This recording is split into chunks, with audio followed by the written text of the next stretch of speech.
Yes, we can start. Okay, I see also the candidate. Welcome. Okay, we now start this academic session officially, in which Dr. Guiseppe Nasso will defend his academic thesis under the title Minimally Invasive Epicardial Ablation for Atrial Fibrillation. Before we start our questioning and our opposition, as we call it, the candidate, Dr. Nasso, will give a short presentation about the research he performed and a summary of his most important findings and conclusions. I ask you to start this presentation now and wish you the coming hour lots of success.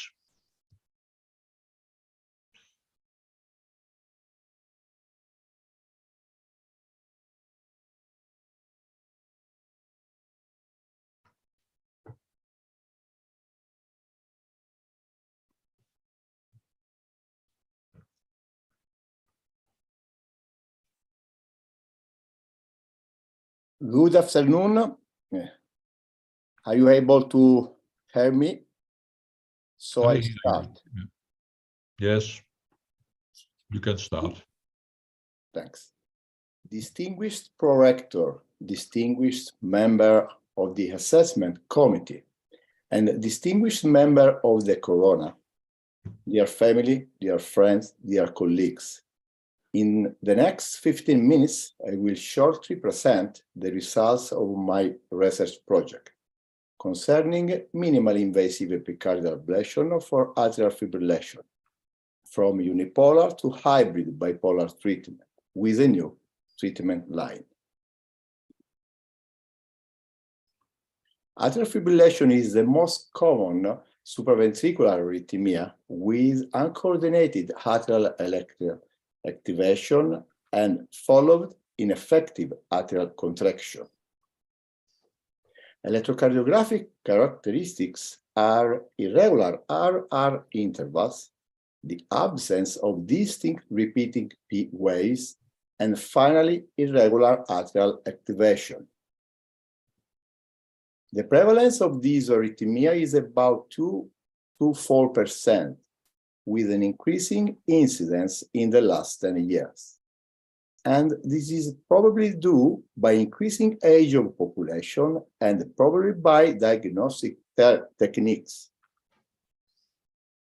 There are many risk factors for the onset of atrial fibrillation that can be classified as cardiac risk factor, as genetic factors like male sex, homocysteine levels, inflammatory disease, alcohol or smoking consumption, and finally, valvular coronary artery disease. The lifetime risk of atrial fibrillation increases with increasing of risk factor burden, while projected increase of AFib prevalence in the next 30 years are constant. Atrial fibrillation can be classified in several ways, but paroxysmal or persistent on the permanent form are the most common used. A correct therapy is based on several steps. First of all, the correction of risk factor, and as consequence, a correct drug therapy. Sometimes is useful cardioversion, but in some subgroup of population, catheter ablation, minimally invasive approach, or hybrid ablation play an important role in the treatment of this arrhythmia. We start the program of minimally invasive approach for the treatment of atrial fibrillation in our institution in Italy in June 2008. And in this paper, we report a rare case of surgical ablation in a pediatric patient. It was a 12-year-old boy that was evaluated for paroxysmal medically refractory atrial fibrillation. In fact, the drugs failed to obtain sinus risk, and as consequence, a transcatheter electrophysiological study was performed, and it revealed a reentrance circuit at the level of the pulmonary vein cuff. As a consequence, we start with a minimally invasive radiofrequency epicardial approach by off pump and through a minimally invasive right thoracotomy. The electrical isolation of the pulmonary vein was obtained, so we start with the creation of the box lesion. The surgical time of the technique is divided in several steps. Following a right mini thoracotomy to the third intercostal space, and after opening the pericardium, a J-shaped introducer with a stylet was pushed beneath the superior vena cava in the transverse sinus. Once advanced hit beyond the left atrial appendage, the stylet was removed and the introducer resumed its curved shape. A second introducer was then passed through the oblique sinus until the two introducers connect between by a magnetic force. In this way, we are able to obtain the full pulmonary vein encircling. And in fact, the device used radiofrequency energy and a suction to optimize the contact with the myocardium. So the homogeneous energy delivery are present. The energy can be automatically titrated by the generator, and it is in our choice to achieve a stable 80 degrees centigrade of tissue temperature. The results. The patient is in good condition. 6 months follow-up show a stable sinus rhythm, and it is revealed by internal loop recording.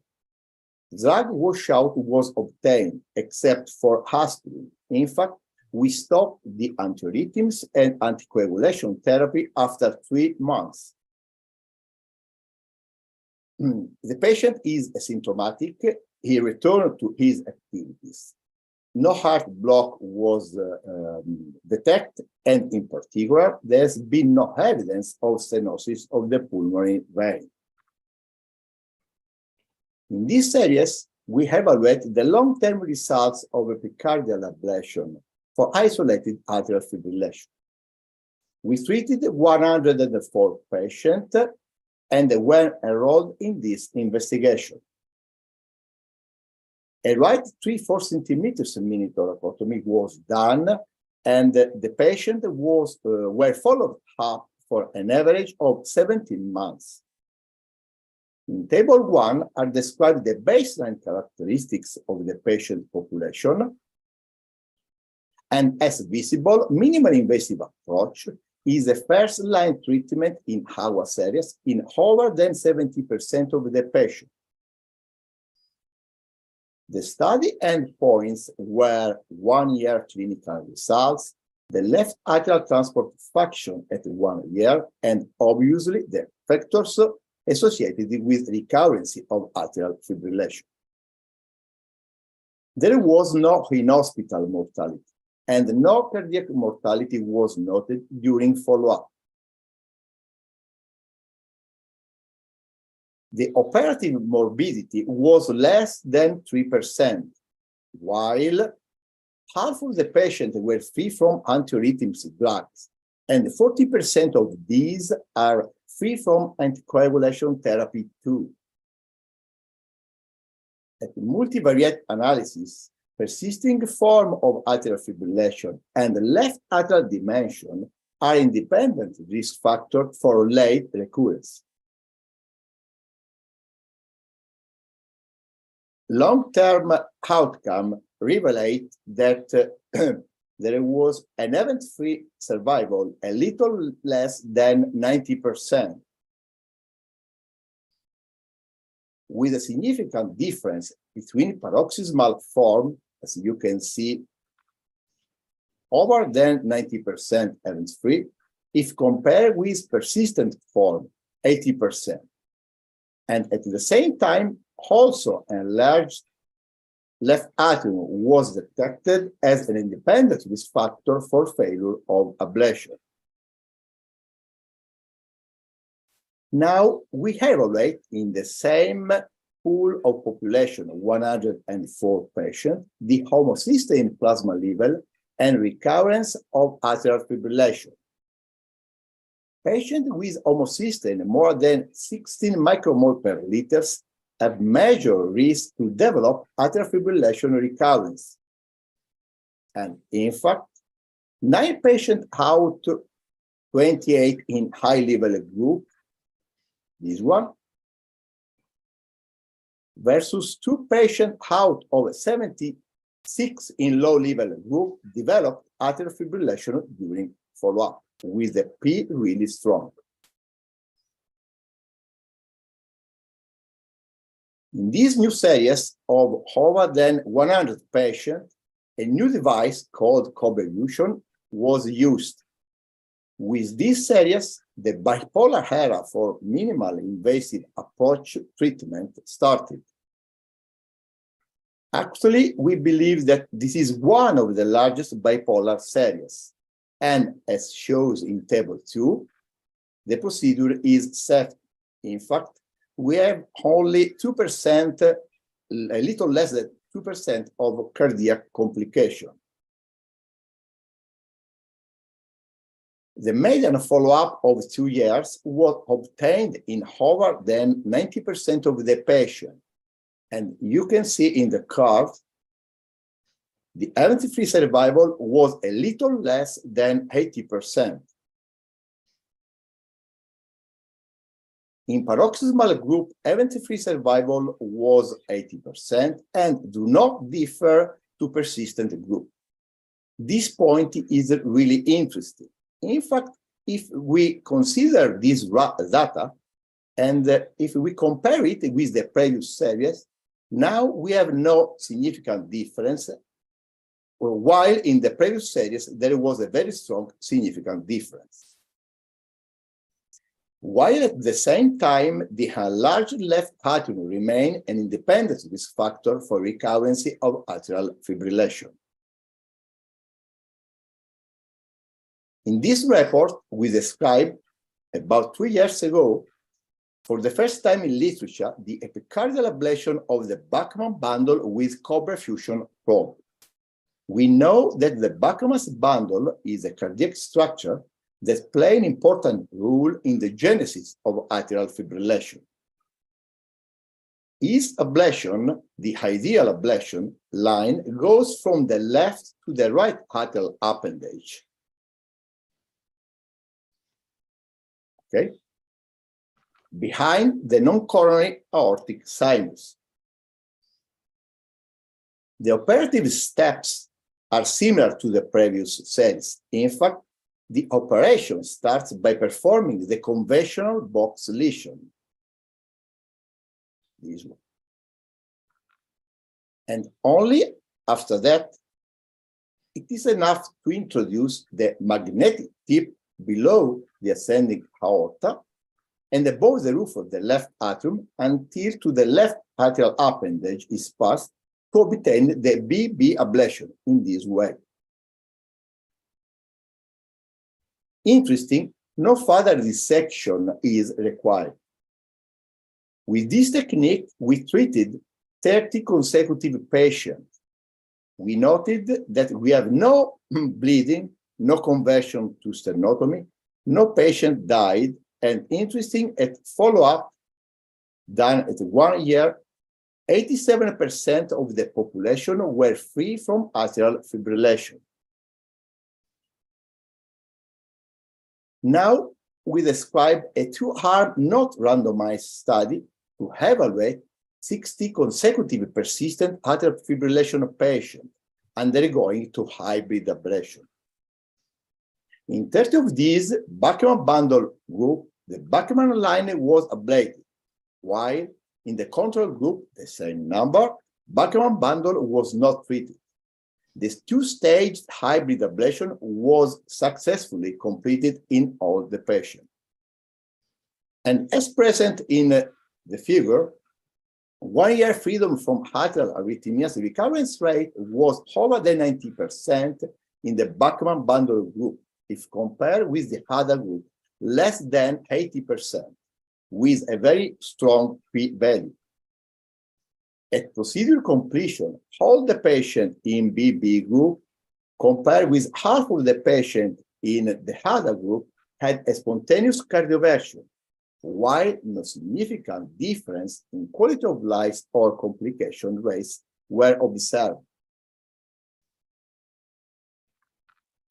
In this research article, we evaluate the long-term analysis of over than 500 patients treated for atrial fibrillation. The patient was divided for period of the treatment. In fact, in the first time, 151 patients was treated with monopolar approach, while in the second part of our series, a little less than 400 of patients was treated by bipolar approach. The long-term results show that 20% of the patients develop a new onset of atrial fibrillation.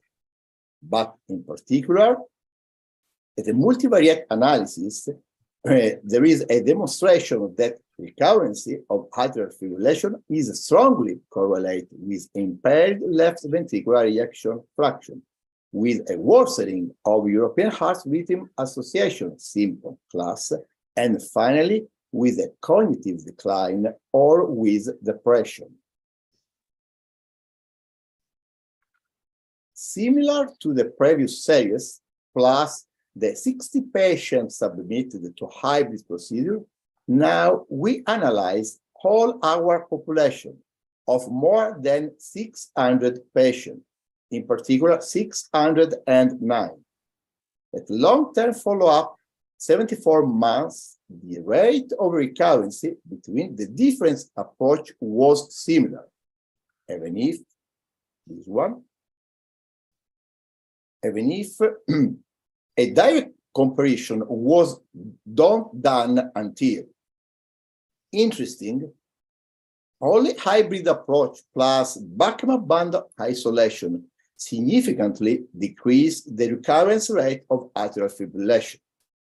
And so in conclusion, unified these two approaches, probably we obtain the better results.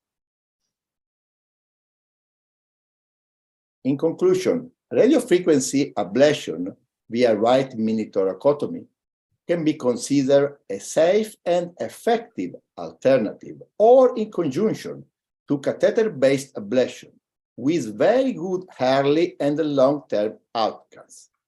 We must consider that hybrid approach, for example, the Bachmann line or other line, may improve the results during follow-up. Thank you very much for your attention.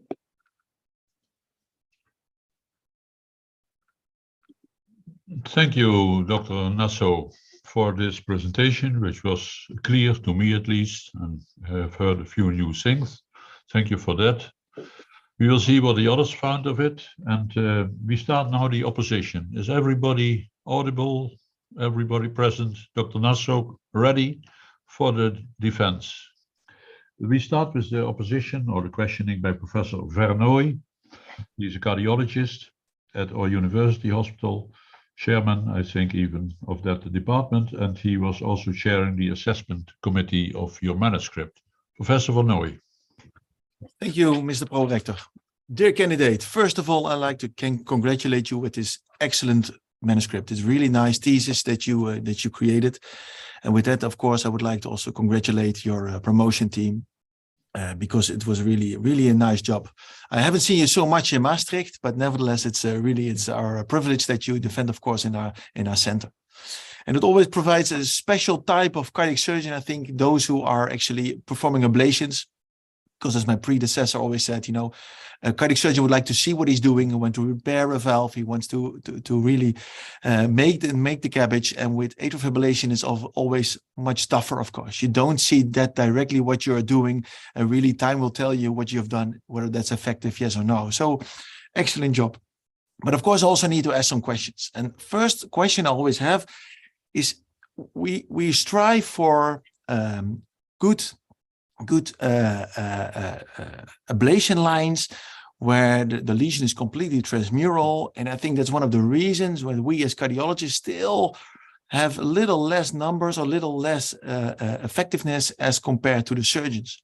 However, there's always a trade-off when you want to do invasive versus less invasive. And you also show now that you do with the right side approach. And always thought, you know, in the early days, it was a bilateral approach, and the results were rather well. In Maastricht, we do most of the time a left-sided approach, and you take a right-sided approach. Can you explain me as a simple cardiologist, what's then the advantage of right-sided over left-sided to bilateral approach? Dear Professor, thanks a lot for these very interesting and summarized questions.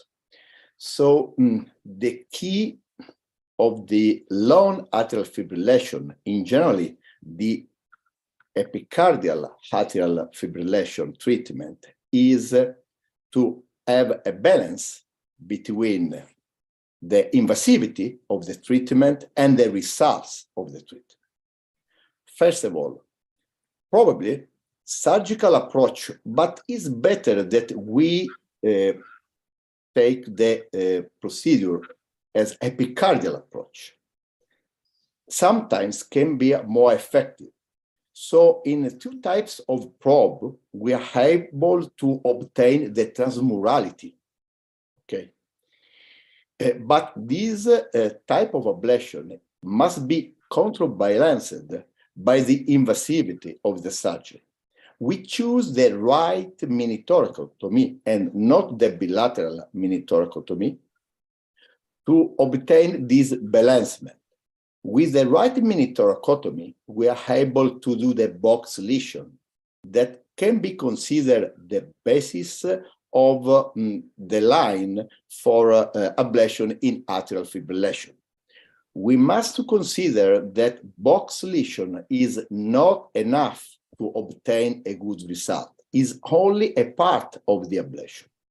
And so I believe that with the right side, I'm able to obtain the box lesion.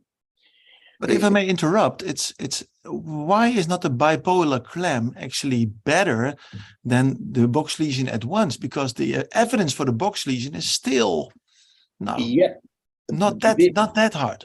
Yeah, the bipolar approach in the Cobra fusion was obtained by the suction of the tissue, of the atrial tissue. And so there is a linear lesion from right to the left. Is different, for example, for other probe that use the bilateral approach.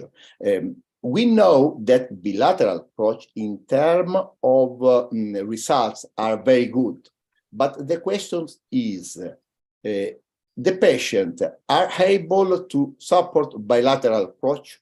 You must consider, Professor, that in our series, we use a right mini-thoracotomy. We don't use thoracoscopy. Probably bilateral thoracoscopy can be considered less invasive. A great advantage of bilateral approach is to obtain more line of the ablation, and in particular, in some cases, the closure of left appendage. Mm-hmm. So it's clear that bilateral approach probably is more complete, but I think is more invasive. And this is our choice. But then if I look at the data in chapter 7, where you did a randomized trial, really nice trial, I have to say. But then when I looked at the percentage of patients that had a box isolation during follow-up, actually when the second procedure was done endocardially, the number of isolated boxes was only 36%. So then you're going to less invasive procedures, but still the cardiologist has then to fix the box in a second procedure. Is it any penny-wise, pound-foolish to go for less invasive, but meanwhile having less isolated boxes? Yes, I agree with you. But you must consider that the complete closure of the box lesion that the surgeon are able to obtain probably is less, but we know it, and we consider the presence of the electrophysiologist with the hybrid procedure an essential part of our treatment. We believe that the hybrid approach, and the hybrid approach, I believe, is important. First of all, to closure the box lesion. I agree with you that. All right, thank you. So you really see a role for the cardiologist still in the procedure for the surgeon. So that's nice. One other small question I have. Professor Vernooy, may I interrupt you? Yes, time is gone already. We have not really lost 3 minutes, but the candidate had needed 3 minutes more than the. Very well. Then I'm happy to give the word back to you. I'm happy to give the word back to you, Mr. Let's say everybody half a minute less than appointed. Okay? Thank you, Professor Vernooy. Then the opposition will now be continued by Professor Bulletin. He is a cardiac surgeon at Rambam Healthcare Campus in Rambam in Italy. No idea where it is. Professor Bulletin. Yes. Dear candidate, first I would like to congratulate you for your extremely deep and very good thesis work, and for your very clear presentation of the summary of your work, study, and of course to congratulate the promotion team, the very good promotion team. I have two questions, a bit continuing the previous one. You consider the Bachmann bundle an important, maybe milestone of the atrial fibrillation treatment. The question is, why does Bachmann bundle play such an important role in the atrial fibrillation genesis? Yeah, Professor, thanks a lot for these important questions. We try to study the Bachmann bundles, and generally in atrial fibrillation pathway, this part and these muscular structures play a pivotal role. It is noted that in Bachmann bundle there are several macro-reentrant circuits. We know that there is, according to the last study, a difference between the epicardial part of the Bachmann bundle with the endocardial, and between the two surfaces probably is creating a wave. This wave propagates, and this type of wave probably crash with other atrial obstacles, creating new wave. This concept in the pathway of atrial fibrillation is really important, and the Bachmann bundles is important for this. In a recent study, we know that the conduction between the Bachmann bundle can be considered as an independent risk factor to start with atrial fibrillation, but important to change the form from paroxysmal form to persistent form. Thank you very much for your answer. Since it is an important part of the procedure, and you consider it as that it's not require extensive dissection, still, do you have experience with complications such as pacemaker implantation or left atrial appendix rupture? What is your complications? Thanks for this second question, and this is another important question. When we start with the Bachmann bundles treatment, our fare is the PM implantation. So in literature, they are described that the ablation, the endocardial ablation of this tissue sometimes determinate the PM implantation. In our series, and now we treated more over than 30 patients, we have no necessity of PM implantation. In particular, only in one case, it is necessary a temporary PM. While if we consider the possibility of right or left appendage rupture, we don't believe that is a consequence of the ablation of the Bachmann bundle. We noted that eventually ruptures are the consequence of adherence. We believe that the adherence, in particular in the left side of the heart, in the black side, is an independent risk factor. So in this part, the probe is not really visible and is an important trick. Avoid the adherence. In the presence of the adherence, and is possible, we must consider also to stop the procedure. Is not a problem. But if we have a very important and very strong adherence, probably this type of surgery probably can be stopped. No problem.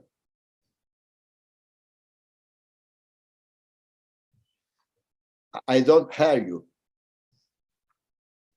Sorry, Professor. So how many cases of left atrial appendage rupture did you have? Yes, in our experience, we have 2 cases of left appendage ruptures, but are in the first part of our series. And in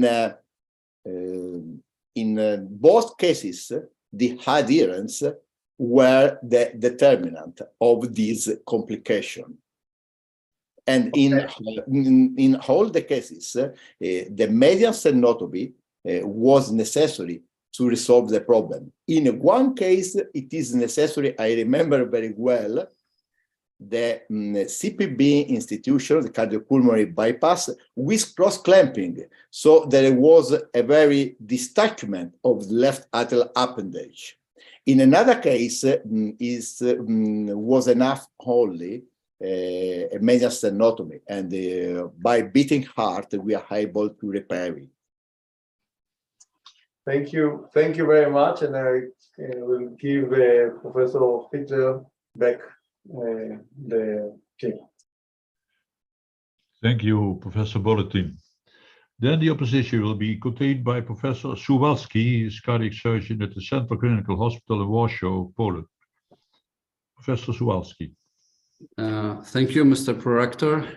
First of all, I would like to thank for the huge honor to be one of the opponents at this esteemed doctoral defense, and to be nominated by such an esteemed University of Maastricht. Thank you very much, and also congratulate the candidate for delivering such an interesting piece of research to us, very sound and well presented. And also congratulations go to promotion team, especially to Professor Lorusso as a supervisor. So I have 2 questions to the candidates. So dear candidates, so first, my first question aims at the learning curve, because you have described a very low complication rate, and still when I proctor cases, I find that for many even experienced surgeons, thoracoscopic approach despite kind of ablation is still kind of a challenge. And I would like to ask you to elaborate a bit on this. And is it the consequence of your expertise, or you simply find this technique easy and well defined for a surgeon? If you could say a few words on this. Dear Professor, thank you very much for these important questions. So I believe that the answer to these important questions is double. Generally, this type of technique or procedure is really simple. We must be careful behind the superior vena cava to avoid the rupture, the lesion of right pulmonary artery or the azygos vein, while the oblique sinus is very simple to open, to blunt.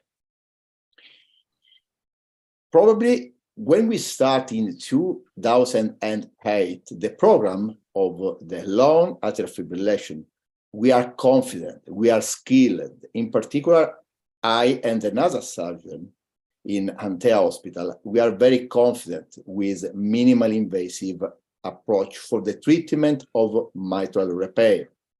Mitral repair in our clinic, in our hospital, the view is the same. Third intercostal space, opening the pericardium. When we are confident with this one, there is no problem.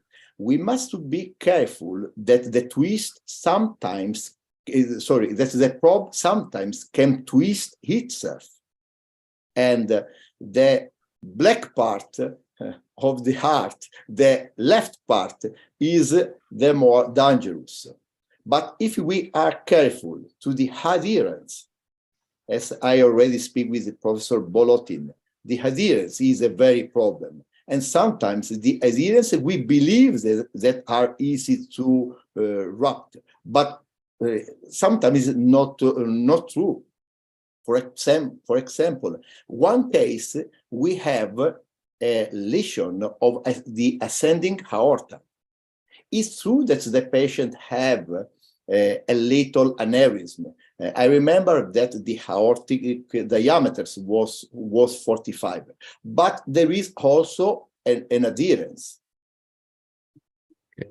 Thank you very much. And my second question regards the hybrid procedure. I like very much this part of your presentation because I believe very much in the arrhythmia heart team. And can you say a few words? Are the two procedures done together in the same surgical session, or you rather go for a sequenced approach, two-stage approach, and what are the pros and cons of those approaches in your eyes? Thank you for these second questions. So I believe that the hybrid approach is the correct way for the treatment of AFib. Before, Professor Vernooy tell me, but in your series only a few cases have a complete closure of box lesion. It's true, but we don't believe that only the surgeon are able to obtain good results, only the team. So it's important that the box lesion is generally almost completely closed. The electrophysiologist finished the surgeon works, and after that is able to obtain new line of the treatment. For this way, I believe that the hybrid approach is better. The time is important. Several papers discuss the different time. We must don't forget the blank period. So if the patient is stable in terms of clinical statement, it's better to start with epicardial approach. In about 2 or 6 weeks, generally after 1 month or 3 months, we start with the second approach. And so the ball is in the hand of the electrophysiologist.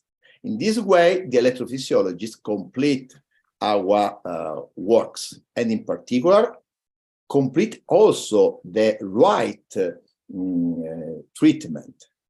We must not remember that also in the right part, there is a genesis of atrial fibrillation.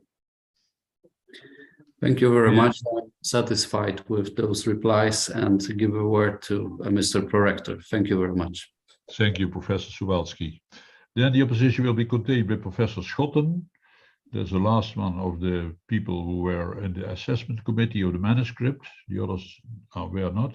And Professor Schotten is a physiologist at our university, cardiac physiologist, and he's today the secretary of our board.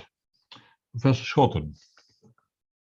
Thank you very much, Mr. Prorector. Dear candidate, first of all, congratulations. I really read your thesis with great interest. Very interesting pathophysiological conclusions can also be drawn from this work. And my congratulations, of course, go also to your promotion team, Professor Larusso and Professor Maassen. Very interesting work indeed.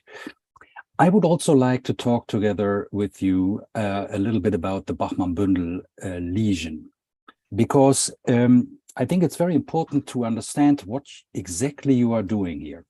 Please help me to understand this a little bit better. I understand that your ablation line is running along Bachmann-Bündel. This ablation line will have a certain width. And the first thing I would like to know is, do you think that next to this ablation line running along Bachmann-Bündel, there is still some tissue that is conducting from the right atrium to the left atrium or not?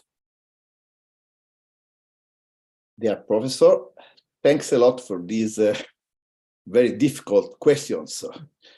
So discuss with our electrophysiologist. We organized our team in this way. The probe is inserted behind the ascending aorta, and we connect the probe with an ideal line between the right appendage to the left appendage. I agree with you that is a longitudinal ablation, but you must consider that generally we start with the two line, and the two line is not parallel, but is oblique. Mm-hmm. So in the first part, we use appendage to appendage. In the other part, we remove the probe, we shift it in this way, and probably we cross completely the ablation. Okay, all right. I hope. Well, it partially answered my question. Well, do you think that you actually get disconnection between the RAA, so the right atrial appendix, and the left atrial appendix along Bachmann-Bündel? Do you disconnect them electrically from each other? Yes, we have a probe of this. So we do the exit block. Okay, I understand from the description that you test whether you get block across the line, which would be perpendicular on the direction of Bachmann-Bündel. That's what you tested. And there you saw block, of course, right? Right, yes. So my question is, do you also get block along Bachmann-Bündel?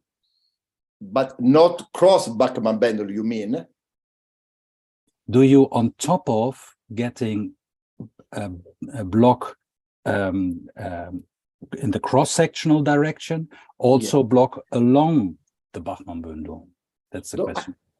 Okay, I think that we are able in this way to obtain hold the block.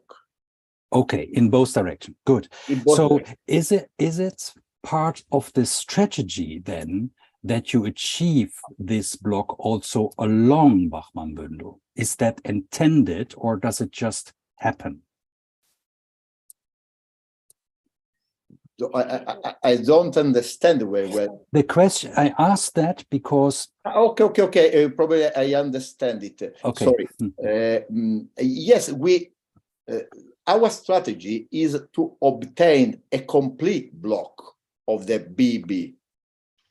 All right, in all directions, more or less. Okay. In all directions. Okay, so I wonder, first of all, if you look at the P waves, then this isn't that a little bit surprising? You found no p-wave changes in the ablated group as compared to the control group.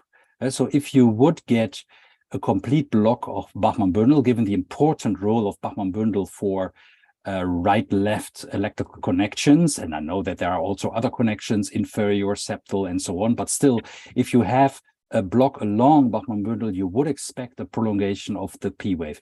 You don't see that actually, at least not in rest. It may be different during exercise, but you did not study that. But in rest, you don't see a prolongation of the p-wave. So I wonder, couldn't it simply be that you reduce the muscle mass of the Bachmann-Bundel, and you explained that very well, you believe that there important reentries are sitting, but that you still have conduction in the end along Bachmann-Bundel. Couldn't that be the case, or? I think that it is the case. So when we re-evaluate the surface ECG after the BB ablation, Bachmann-Bundle ablation, we noted that the type of the P waves is completely different. The P wave change, don't curve, but became like a pyramidal. So we believe that is a consequence of the reduction of the atrial mass with electrical pathway. So we noted it. I must to tell you, Professor, that other studies are in course in this way. And you consider that I am a cardiac surgeon, and my team is important to have the electrophysiologist and the physiologist. So we noted with our colleagues that there is an important change, and I remember this one, but the P wave of this patient is completely different. There was not an elongation, but the characteristics of the P is very different. Okay, good. And isn't that a little bit surprising? Because, you know, the Bachmann-Bundel, of course, has an important physiological functions, of course, which you do not want to interfere with. And in fact, intra-atrial conduction block, which includes also block along Bachmann-Bundel, is actually a risk factor of atrial fibrillation and enhances susceptibility to AF. While you here demonstrate that introducing block of Bachmann-Bundel is beneficial. So because it reduces recurrence rate. How do you bring those two observations together? Yes, different study consider that the prolongation of the conduction between the Bachmann-Bundle, but I believe that we must consider that part of the Bachmann-Bundle in our study is completely destroyed. The probe that we used generally obtain a very large line of the ablation. So if we have a delay of the conduction between BB, probably we have an improvement of atrial fibrillation. I know it. But the destroy of some of these in our results are shown as a little return of atrial fibrillation. Okay, all right. Thank you very much. I learned a lot, and I give the word back to the pro-rector. Thank you. Thank you, Professor Schotte. Then the opposition will be continued by Professor Greco, and I remind you of the fact that we have still two opponents, and we have time enough, but divided a bit in two parts. Professor Greco, he's cardiac surgeon at the Sapienza University in Rome, Italy. The floor is yours. Thank you. First of all, I would like to thank again to be here. It's really a big privilege.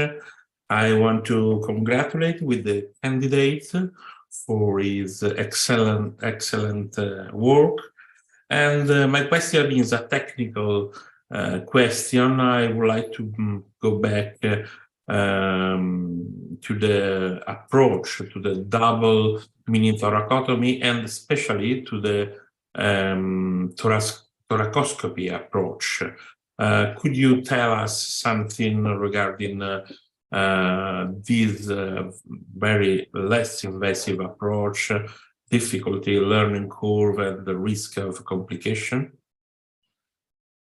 Dear Professor Greco, thank you very much for these questions. Probably I already explained sometimes concerning the bilateral thoracotomy, mini thoracotomy. We believe that in paroxysmal form, for example, treat the patient with a double mini thoracotomy probably is too invasive. We know that the double mini thoracotomy have several advantages in terms of the line of the ablation, in terms of the possibility to obtain also the exclusion of left appendage. But for the thorax of the patient probably is a problem.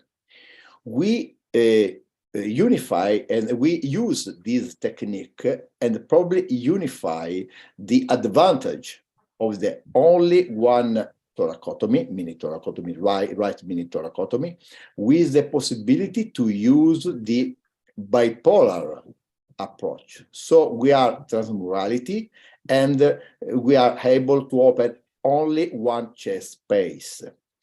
But we believe that the surgeon can open all the thorax, but without the help of the electrophysiologist, atrial fibrillation don't improve the results. I am very confident with the hybrid approach. So only the team is the key of the success. So we can use the right mini thoracotomy, the bilateral mini thoracotomy, the subxiphoid treatment, but only if we treat the atrial fibrillation from outside epicardial view and inside endocardial view, we obtain probably the resolution. Okay, thank you. I noted that in the first part of your series, you have different results between the population with paroxysmal atrial fibrillation and the population with persistent. Then when you use bipolar approach, the difference disappear. What's your opinion regarding that? Is interesting for the future? Okay, Prof. Thank you for these very important questions that I put in also in the slide. In the first part of our series, you mean the 104 patients treated and published in 2011. And in the second part, you mean the 126 patients. Effectively, we have different results.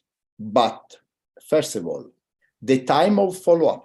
In the first part, the average follow-up was 17 months, plus minus 5 months. The second series starts from a median follow-up of 23.5 months, and the maximum of the follow-up was 41 months. So, first answer, there is a difference of about more than 6 months. First answer. Second, are you sure that the follow-up is the same? In the first paper, in the first series, the follow-up was the ECG presence of atrial fibrillation, the Holter presence of atrial fibrillation. In the second follow-up, when the patient was interviewed, do you have some palpitation? Yes, I have. Okay, relapse. And was a recurrence. Now we are starting, and this is preliminary data, to compare these two different populations. Last question is similar in terms of comparison, is persistent versus persistent, but paroxysmal versus paroxysmal. But we are sure that they are the only characteristics of the patient. We know that only with a propensity-matched analysis we are able to evaluate good results. Thank you. Thank you very much. Yeah. You're satisfied, Professor Greco? Yes, Then we I'm continue. satisfied, and I can give you the word. Thank you. Then we go to Professor Santarpino, cardiac surgeon, University Magna Grecia in Catanzaro, Italy. The floor is yours. Thank you very much, distinguished prorector. So, Mr. Candidate, thank you very much for your booklet. It's a very interesting work and in a very interesting field for me. And I have 3 questions for you. And the first is the crucial aspect in this field is the creation of the AF team with surgeons, cardiologists, electrophysiologists, etc. And you have a very, very big referral. And for one surgeon experience, you operate with this technique so many patients. How do you create it?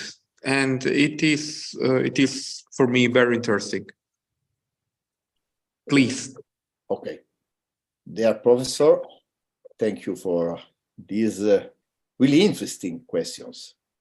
The heart team. Now the heart team generally in cardiology and cardiac surgery is the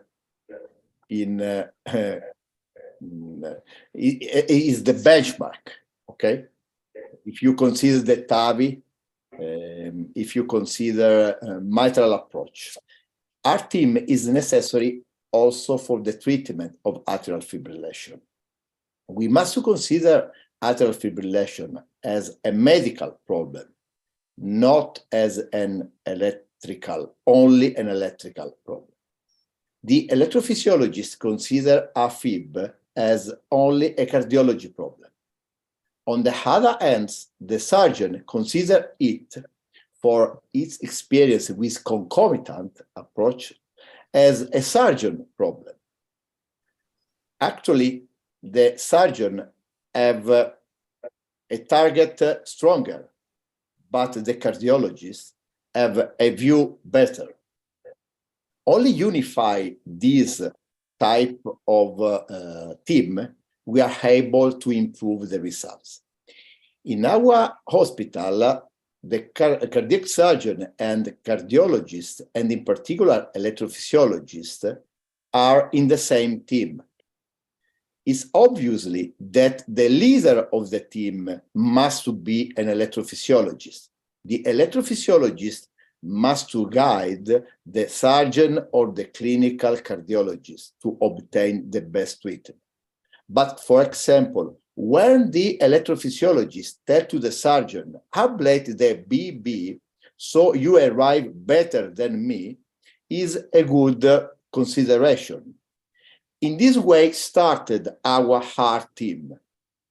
And if you consider the number of the treatment, of the ablation in the world, transcatheter ablation in the world, if you compare it with the hybrid approach, you noted that the ratio is not in favor of hybrid.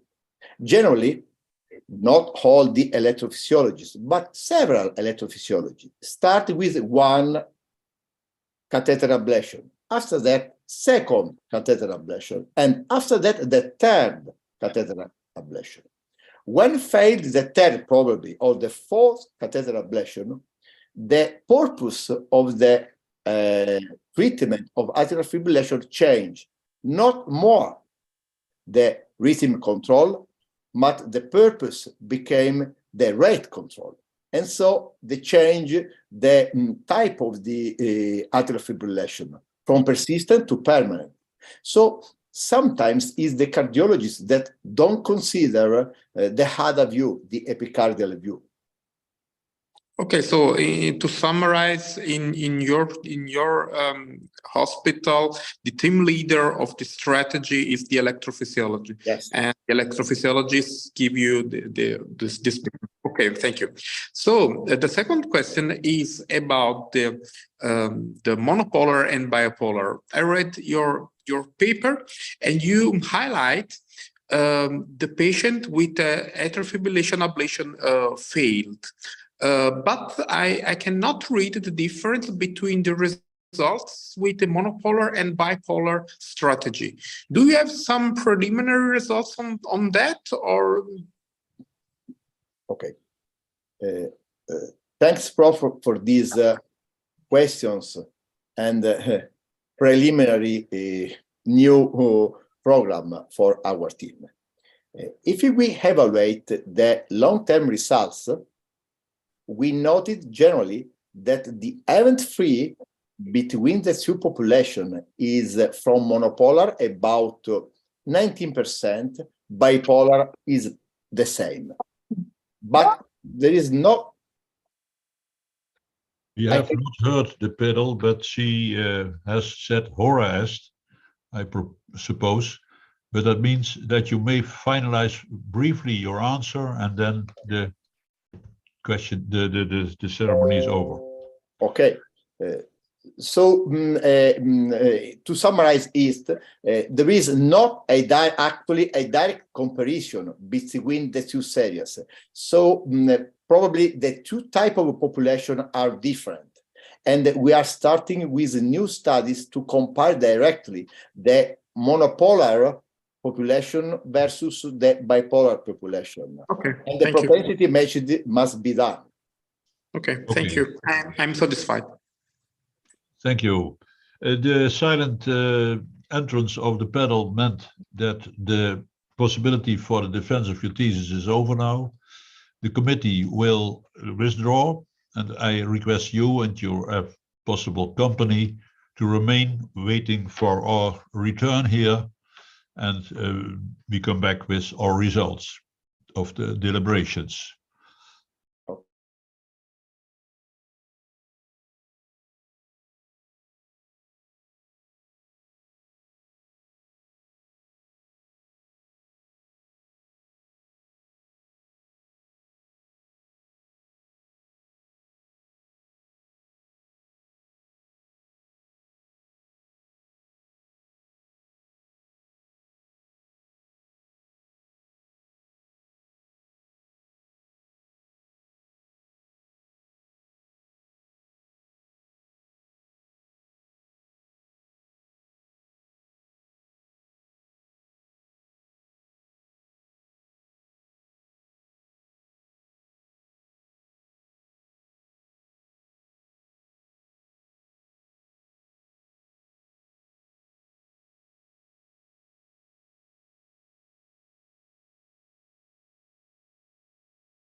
And there we are again, Mr. Prorector. You can proceed.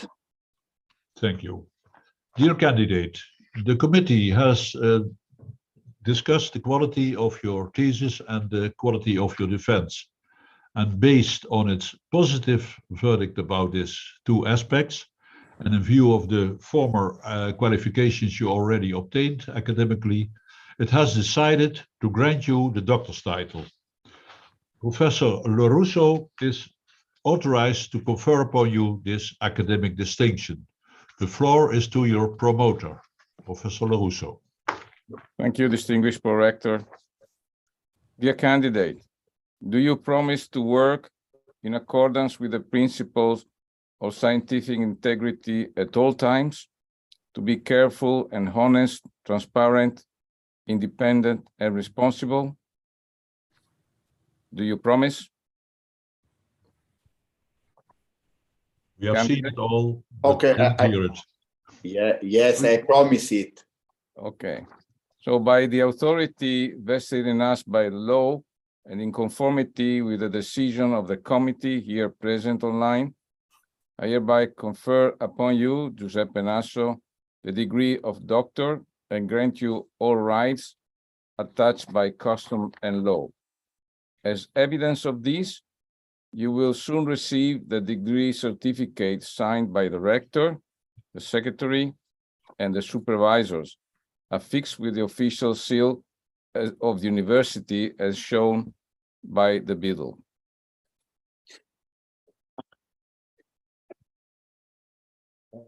Fantastic. Thank you. Thank you. Then the eulogy or the laudatio, as you say here, will be presented by Professor LaRusso himself. Professor LaRusso. Thank you, distinguished prorector. Dear Dr. Nasso, dear Giuseppe, after a lot of discussion and I would say very tough discussion we had for many things, so I have now a little bit of time to torture you with some history, if you may allow me. So the chaotic irregularity of arterial pulse was clearly acknowledged by most of the old physicians of the ancient China, Egypt, and Greece. William Harvey was probably the first to describe the fibrillation of the auricles in animals in 1628. Then the French clinical pathology, Jean-Baptiste Deschenac, I'm sorry, you know that I like very much medical history, was the first to assume a correlation between what he called rebellious palpitation and stenosis of the mitral valve. Then Heinrich Ewald Hering described the pulsus irregularis perpetuus. And then Arthur Konechny noted the similarity between pulse curves in clinical so-called delirium cordis. So, but the very first ECG proof about atrial fibrillation, I must recognize that because we are in Maastricht, was published by Wilhelm Einthoven in 1908.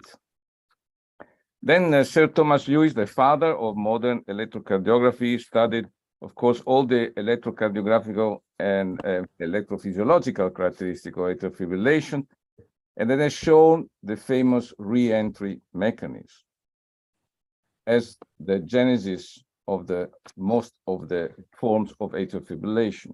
After him, the major discoveries related to the pathophysiology and clinical feature of atrial fibrillation in the 20th century stem from Karl Friedrich Wenckebach, Gordon Moore, Bernard Lowe, but particularly by Maurice Alessi, also in Maastricht. So the treatment of atrial fibrillation has been for decades in the hands of cardiologists, initially with drugs, then with some prevention with risk factors, then also with pacemaker, and subsequently and finally with endocardial procedure for ablation. We must consider that the advent of surgical techniques comes, of course, very late, but from the experience gained during the period of treatment of Wolfram-White syndromes or other conduction disturbances. And we know that during the early 90s, Jim Cox in St. Louis brought to the community a complete new surgical-based concept about, gaining more knowledge about the mechanisms, arrhythmia pathways, cardiac anatomy, and particularly in relation to conduction and arrhythmia bundles, and created a so-called MACE procedure, as you well know, which was in essence a cut and sew technique, so very invasive. But as I said, this technique was rather time-consuming and not void of perioperative complication, just to mention one, the prolongation of cardiopulmonary bypass. But then in 1998, Esseger described the famous site of the targets and the triggers of atrial fibrillation. So after that, surgeons have been more and more involved, initially with a little bit questionable results, now with more robust series, standardized technique, and more importantly, having a more precise and important role in the concept of team working. Your work has shown how the surgeon may further upgrade, always together with the electrophysiologist, to form an essential, as I said, teamwork, particularly in decision-making. But at the end of the day, I think that you really clearly pointed out how important is this teamwork regarding arrhythmia treatment. The hybrid approach is now a solid reality. However, despite the current beliefs that we know everything and there is no more secret in the conduction disturbances of the heart and its related therapies, particularly in surgeries, I think your contribution provides new lights in such a perspective. As you mentioned, a new line of epicardial ablation. Your journey along the surgical arrhythmia treatment has been not easy, but I believe full of satisfaction, making yourself and your group now a recognized expert in such a field, as proven also by the interesting clinical research and rather outstanding results you have achieved. However, again, I must confess that I am convinced that you have still to work quite hard, either to further and conclusively demonstrate your approach is valid and would represent a valuable weapon in the rather now large armamentarium of atrial fibrillation therapies. I would say I would provide you a humble suggestion. I hope that you will continue following a rigorous pathway of scientific and collaborative investigations. This is what we expect from you and your group. I appreciated along the period we worked together the way you faced the various hustles and not easy tasks and challenges to support your hypotheses, to show your results to the scientific and clinical communities. But I am also strongly convinced that you will have many more satisfactions and possibilities to prove the quality and efficacy of your idea in the atrial fibrillation treatment. I'm also afraid that your lovely family, particularly your four lovely children, I appreciate the drawings in the thesis, will need to further support you and maybe draw a lot of more hearts in the drawings, particularly broken and repaired hearts, as it's your daily work. Your passion and dedication will be critical for your future achievements. But your colleagues, friends, and as I said, your family will represent your strength in such a not easy pathway. Let me express my deep congratulations to you, your wife, your children, your friends and colleagues. This is a great day and achievement for you, but as you heard, this is just another very important starting point for your future clinical and scientific career. You promised to proceed with the virtues that a clinical investigator should always follow. My personal wish to you is that you will keep on maintaining your passion and dedication to your patients, remembering that conduction anomalies and disturbances represent the metaphor of our life. You may encounter easy and fast ways to solve sometimes life problems, but this is maybe not the best way. So we may encounter a few or even many or different obstacles, particularly disturbances in our lifespan, but the most important thing is to persevere, to find the best way to overcome them, most likely with a strong and reliable teamwork, either with colleagues or with family and friends. So again, congratulations, Giuseppe, for your achievement. I give the word back to the distinguished pro-rector. Thank you. Dr. Nasso, it is an honor for me to congratulate you also with this new achievement, degree of doctor. You are not an alumnus of our university, but due to this fact that you have finalized your academic education today at our university is a guarantee that your name will always be connected to this university. And we are honored by that. We thank you for this fact. I have to thank also quite some people. The majority of the corona today was from other universities, if I count correctly. It was a pleasure for me, at least, to be again, although retired, one day between cardiologists and cardiosurgeons, my normal habitat, when I still worked as a vascular surgeon. It was a pleasure for me. Very sorry that it is not a physical meeting, otherwise we could drink now a good glass together, but we can do that when we are when you meet each other. At least I will not meet you probably anymore. That's not my job these days. When you're retired, some 10, 13 years, that's all over. Enjoy your present state of active specialist, professor. It was a pleasure for us to have you in our, let's say, meeting, and I hope your future will be as bright as this day. My congratulations go also to your family, because I understand that you're a family man, and they will be proud of their father and husband. Is that correct? Then the moment is here to close this academic session. We don't see each other anymore with a glass of wine in the hand, as we normally would do at this moment. And I have no hammer here, so I close this academic session. And okay, recording stopped.